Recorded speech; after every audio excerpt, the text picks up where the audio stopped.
자, 이 선거를 코앞에 두고 민주당이 상당히 시끌시끌합니다. 특히나 이 586 세대 용태론을 두고 갈등이 격화하는 상황입니다. 이 부분 좀 짚어보겠습니다.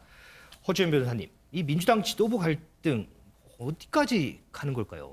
글쎄요, 지금 박지원 위원장이 일단 윤호중 위원장을 비롯한 민주당 후보들한테 먼저 사과하는 모양새를 취하기는 했어요. 그렇지만 그 내용을 보면은 그 이른바 586 용태론이라고 하는 세대 교체론에 대한 필요성 을 주장하는 본인의 주장은 그대로 고수하는 모습이어서 이게 선거 전에 이 갈등이 봉합될 수 있을지 좀 의문인 상황인데요. 어제 오늘 기류가 심상치가 않습니다. 일단 어제 무슨 행사가 있었냐면요. 서울 청계광장에서 민주당 총결집 동시 집중 유세 행사가 있었어요. 근데 여기에 원래 이 박지원, 윤호중 공동 비대위원장이 같이 참석하기로 했는데 둘 다 불참을 했습니다. 아, 두 명 다요? 네, 이게 지금 선거 직전에 승리의 어떤 의지를 대대적으로 결집하고 지지층을 이렇게 모으는 그런 행사기 때문에 사실은 굉장히 중요한 행사였어요. 그런데 여기에 뭔가 지금 불협화음을 일으키고 있는 당 지도부가 나가는 게 이렇게 모양새가 좋지 않고 오히려 마이너스가 되는 게 아니냐 이런 당 내에서의 목소리가 있었다는 겁니다. 뭐 일각에서는 송영길 서울시장 후보 캠프 등에서 이제 불참을 요청했다 이런 얘기들도 지금 나오고 있는 상황인데요. 근데 오늘도 박지원 위원장이 일정을 취소를 했어요. 원래 박지원 위원장이 분당갑 김병관 후보 지원 유세를 펼치고 또 경기 하남과 광명에서도 유세를 하기로 했는데 이 오후 일정까지 모두 다 취소가 된 겁니다. 박 위원장 측에서는 뭐 개인 사정의 이유로 이제 일정이 취소됐다 이렇게 설명을 하고 있는데 지금 당내 파열음이 계속해서 이어지고 있잖아요. 뭔가 쇄신안이 있어야 된다 이런 목소리들이 나오고 있으니까 뭐 숙고를 하는 시간을 위해서 이런 일정을 취소한 것이 아니냐 이런 해석이 나오고 있는 상황입니다. 그렇군요. 자, 이 기억나실지 모르겠는데요. 어제요, 박지원 비대위원장이 윤호중 비대위원장을 직접 만나겠다 이런 얘기를 했었거든요. 그 결과 어떻게 됐는지 영상으로 좀 보고 오겠습니다. 최강욱 의원 얘기도 한번 질문을 드려보겠습니다. 비상징계권 발동해야 된다 이런 얘기를 했던 것 같은데요. 또 윤호중 비대위원장은 조금 다른 입장 같아요. 이게 지방선거 이후에 하는 윤리심판원에 넘긴 것도 비대위 결정이다. 어느 게 지금 결정으로 봐야 됩니까? 두 분 의견이 좀 다른 것 같아서요. 그 부분에 대해서는 오늘 중에 조금 윤 위원장과 논의를 할 예정이고요. 이제 논의 후에 말씀드리는 게 보다 적절하다라고 보여집니다. 어제 투톱이 만났습니까? 저도 뭐 이제 들은 얘기인데 만나신 것 같습니다. 그리고 뭔가 수습을 하기 위한 합의를 논의를 한 것으로 들었고요. 이제 뭐 결정은 되지 않은 것 같습니다. 그러니까 합의가 다 돼서 예를 들어서 어떤 뭐 오늘 합의문을 발표한다거나 하는 것은 아직 안 돼서 더 논의가 필요한 것 같습니다. 수습을 위한 합의를 논의한 것 같다라는 최입의 비대위원의 얘기였습니다. 그런데 하재건 평론가님, 저희 방송 시작하기 직전에 보니까 박지원 비대위원장이 SNS에 장문의 글을 올렸더라고요. 예, 오늘 오후에 SNS에 글을 올렸거든요. 거기에 보면 입장이 한 걸음 뒤로 물러났습니다. 물러났어요. 어떤 내용이 있냐면 민주당 후보들한테 정중하게 사과한다. 이렇게 사과를 했고 그다음에 특히 마음 상하셨을 윤호중 위원장한테도 사과한다고 그렇게 했고 그다음에 더 젊은 민주당 선거 승리 쇄신 위해서 윤 위원장님과 다시 머리 맞대고 싶다. 이렇게 얘기를 했습니다. 그리고 구체적으로 주장하는 내용들도 더 이제 물러났는데 어떤 내용들이 있었냐면 그저께는 윤호중, 김민석 본부장 등과 상의를 했다. 어느 당대표가 회견문 합의하고 쓰느냐라고 강력하게 주장을 했었는데 오늘 쓴 건 보면 당 지도부 모두와 충분히 상의하지 못하고 기자회견 한 점을 사과한다. 이렇게 얘기했고 그다음에 그저께는 586 역할 다 했다. 아름다운 퇴장을 준비해야 된다는 식으로 이야기를 했었는데 이것 때문에 이제 민주당 비대위원장으로서 정당성을 잃었었죠. 그런데 오늘 이야기한 건 뭐냐면 선거에 출마한 586 후보들 사퇴하라는 것 아니다. 역할 달라져야 한다고 한 것이었다라고 해명했고 그다음에 최강욱 의원 징계와 관련해서는 그저께는 비상징계 권한을 발동해서 선거 전에 마무리해야 된다라고 했었는데 오늘은 선거 전 징계 힘들어졌다. 6월 20일에 합당한 징계가 나오도록 최선을 다하겠다. 그렇게 입장이 바뀌었습니다. 전혜연 평론가님, 지금 하재근 평론가께서 한 발짝 뒤로 물러났다는 표현을 썼는데 박지원 비대위원장이 이렇게 한 발짝 물러난 이유는 뭘까요? 예, 일단 완전히 물러난 건 아니고요. 한 발짝만 물러났습니다. 한 발짝만요? 자세히 두 발짝도 아니고 한 읽어보면. 발짝만? 그 이유는 일단 이제 선거를 앞두고 지도부가 총력 지원을 해야 되는데 뭔가 다른 의견을 내는 것처럼 보이면 지원 유세를 받아야 되는 후보들의 입장에서 부담스러울 수 있으니까 그러겠죠. 일단 선거라는 특별한 시점이라는 걸 좀 고려해서 윤호중 위원장님과 손을 잡겠다 이런 표현은 아닙니다. 머리를 맞대고 다시 세실을 논의하겠다라고 네. 좀 발표한 것이고요. 두 번째는 사실은 지금 이미 공천을 받은 후보 중에 세대별로 굳이 구분하자면 586에 속한 후보들도 있는데 네. 잘못하면 이 용태론이 그 후보들도 물러나야 된다는 것처럼 부담이 될 수 있잖아요. 그럴 수 있겠군요. 다 그런 건 아니고 남아야 될 부분도 있고 일부 잘못된 사람들은 조금 물러나야 된다는 취지였다라고 좀 설명을 붙인 거고요. 또 다른 내용도 있습니다. 사실 이준석 대표에 대한 비판 발언도 있어요. 뭐 혐오, 차별 이런 내용이 전문에 들어갔는데 그건 아무래도 아니 상대 정당을 비판해야지 왜 내부를 지금 비판하냐 선거 전에서 그런 점을 의식해서 또 언급한 것으로 보이고 마지막으로는 그래도 청년 정치라는 부분을 얘기하면서 희망을 보여달라고 호소를 하고 있습니다. 아마 이런 부분은 선거를 앞두고 나온 내용에 대해서 긍정적인 평가도 있고 부정적인 평가도 있는데 다만 선거라는 특수한 시점상 이제는 그래도 단결해야 된다라는 생각에서 한 발짝 물러서는 모양새를 보인 것으로 지금 보입니다. 뭐 전혜연 평론가님께서 한 발짝 물러서셨다고 했는데 전 다 포기한 것 같은데요. 다 물러선 것 같은데 이게 왜 한 발짝입니까? 본인이 하겠다고 한 거 하나도 못 하게 됐는데. 아니 저는 그러니까 그렇게 지금 생각하지 않죠. 그러니까 이제 개인적인 생각 아까 말씀하셨으니까 일단 본인의 대표성에 대해서 흔드는 것에 대해서 본인이 비판했죠. 어느 대표가 다 상의하고 이런 뭐 선언문 같은 걸 만드느냐 이런 얘기를 했었는데 거기서도 발로 한 발 빠졌습니다. 말씀하셨던 것처럼. 그리고 586 용태와 관련해서도 뭐 사실상 586 지금 후보들 사퇴하는 소리 아니다라는 취지로 586에 대한 용태론 자체에서 완전히 물러선 것이고요. 일단은.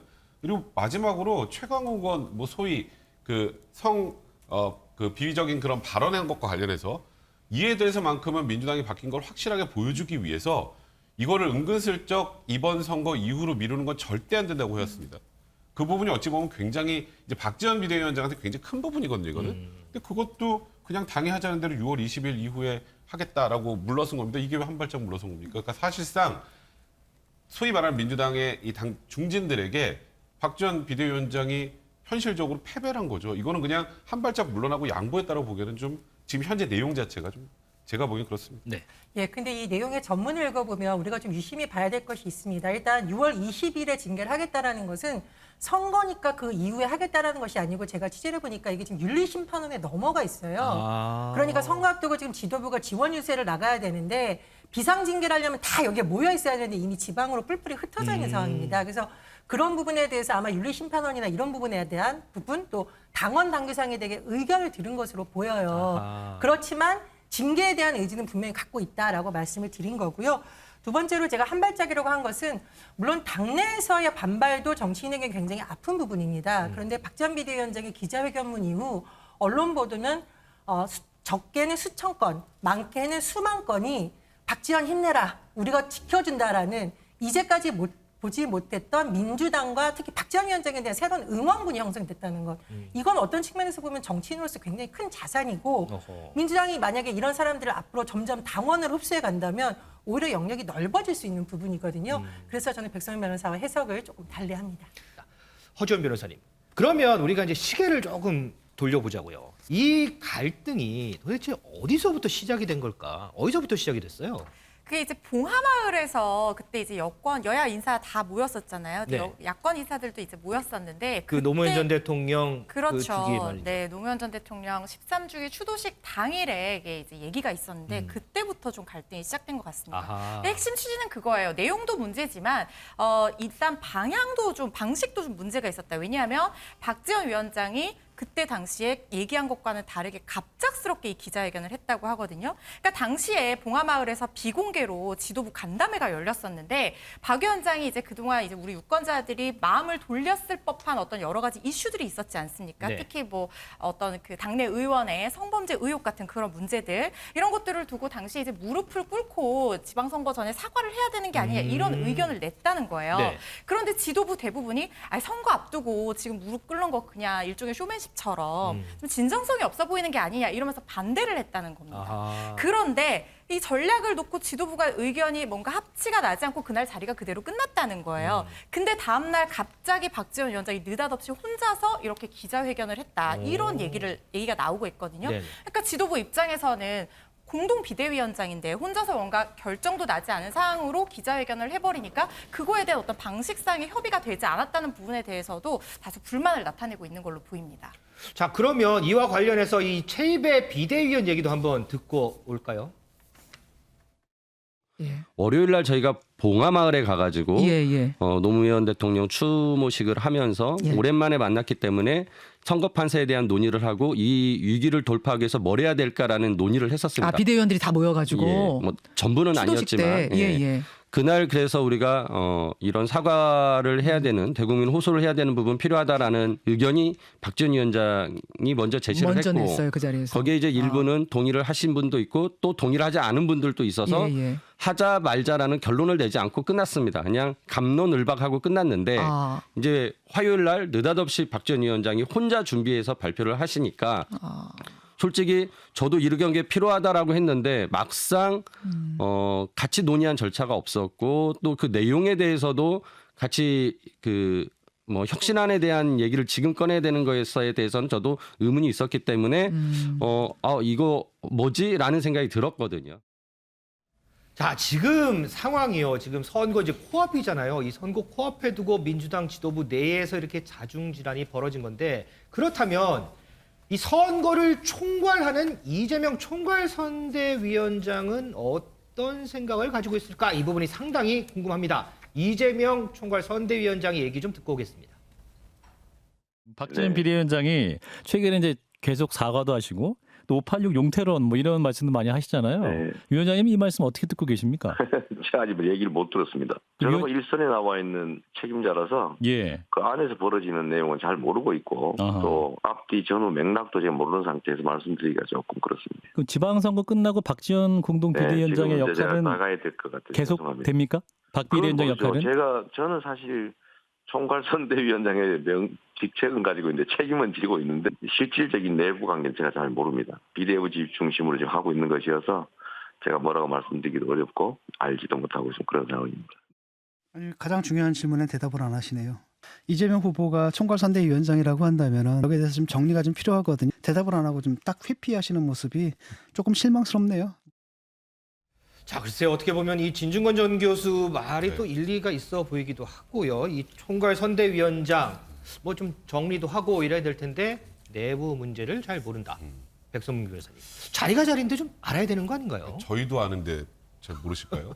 당연히 아시죠. 다 아시는데 지금 이재명 후보 입장에서 굉장히 곤혹스러운 상황입니다, 사실. 그래서 어찌 보면 한 발 물러나려고 하는 것 같아요. 네. 그러니까 예를 들어서 지금 상황에서 박지원 비대위원장에 대해서 좀 비판적 시각을 얘기하면 사실 이재명 지금 이번에 상임과 고문이 대선에서 막판에 표차를 확 줄였던 게 2030 여성들이라는 얘기가 많거든요. 그게 굉장히 큰 역할을 했던 게 박지원 비대위원장입니다. 그 2030과 등 돌리는 그런 상황이 연출되는 것도 굉장히 부담스러운 것이고 그리고 또 박지원 위원장의 손을 들어주면 소위 말하는 박지원 위원장의 독단 행동에 대해서 민주당 중진들이 이에 대해서 굉장히 비판적 시각을 갖고 있는데 이쪽에 또 칼날을 돌리는 상황이 되는 것이고 그러니까 여기서 누가 잘했습니다라고 손을 들어주기가 굉장히 힘든 상황입니다. 그럴 때 제일 좋은 방법은 그거는 제가 잘 모르고요.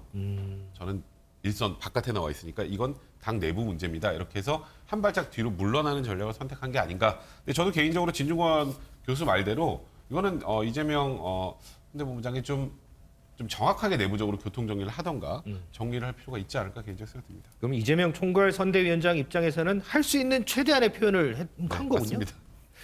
자, 지금 이렇게 박지원 비대위원장이 이 586 세대 용태론을 주장을 하고 있잖아요. 그런데 이미 용태를 한 분들이 있다. 이렇게 예를 든 사람들이 있답니다. 누굴까요? 영상으로 좀 보고 오겠습니다.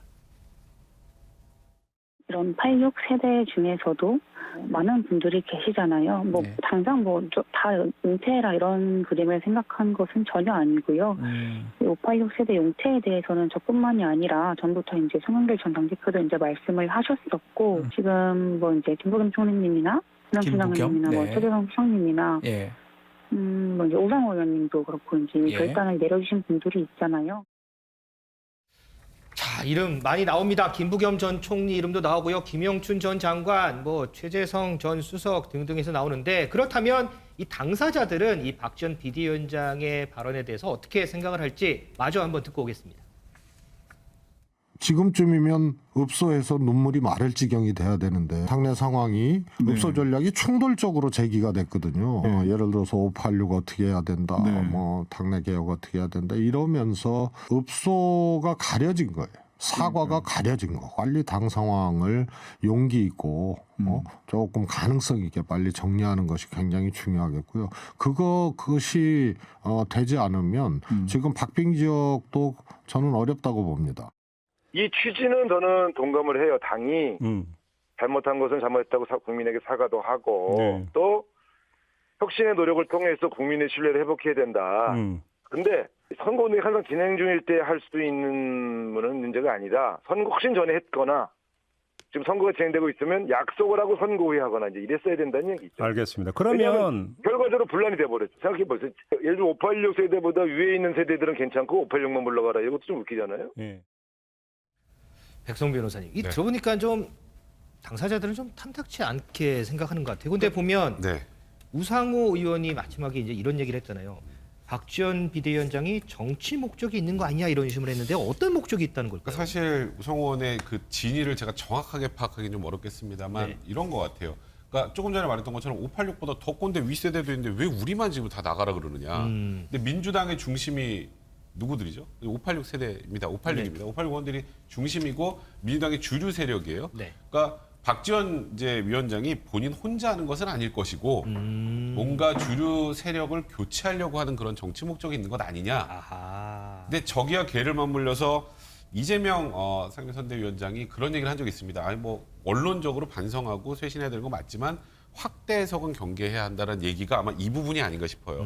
또 박 전 비대위원장을 어찌 보면 데리고 온 게 이재명 또 후보 아니겠습니까? 그렇죠. 그러니까 결국은 이 정치 세력을 교체해서 그러니까 이번 지방선거의 패배 책임, 혹여 패배하게 된다면 586에게 미루고 결국 이재명 중심으로 당을 바꾸려고 하는 것 아니냐라는 그런 여러 가지 의심을 이제 하는 그런 분들이 있거든요. 이게 우상호 의원이 지금 그 얘기를 하신 제가 정확하진 않습니다만 그런 여러 가지 가능성이 있는 그런 얘기인 것으로 보입니다. 자, 우리 전혜연 평론가님은 어떻게 네, 보세요? 저는 우상호 의원이나 최재성 전 의원의 발언이 굉장히 부적절했다고 봐요. 왜냐하면 본인들이 이렇게 얘기를 하다 보니까 오히려 더 분란이 더 커지는 건 아닌가 생각이 듭니다. 그리고 네. 분명히 쓴소리 하라고 당 바깥에 있던 사람을 대선에 영입하고 비대위원장으로 새겼으면 여러 가지 지역적인 문제가 있더라도 그러면 우리가 선배 정치인으로서 이런 점을 우리가 포용하고 또 이런 목소리 나오는 것은 이런 목소리를 듣겠다라고 했으면 이게 분란이란 말이 안 나오죠. 네. 오히려 20대의 이런 목소리를 586 정치인들이 끌어안고 변화를 모색하는 말하자면 맏형님, 맏언니, 맏누나 이런 역할이 됐을 텐데 이렇게 하면서 자꾸 코너로 드는 듯한 모습은 청년 정치인들 전체를 좀 좌절시킬까 봐 저는 좀 우려가 되고요. 두 번째로 지금 그 무릎 꿇고 사과하는 것만의 문제가 아니라 성범죄 논란에 대한 징계 이거는 박 전 위원장이 물러설 수 없는 부분입니다. 그래서 사실 초기 기자회견 보면 이 내용이 굉장히 많이 들어가 있다라는 거 제가 좀 덧붙여서 말씀을 드립니다. 자, 이 박 전 비대위원장이 올린 장문의 SNS 글, 과연 이 글이 어떤 결과로 기결이 될지 뉴스파이더도 좀 더 지켜보도록 하겠습니다.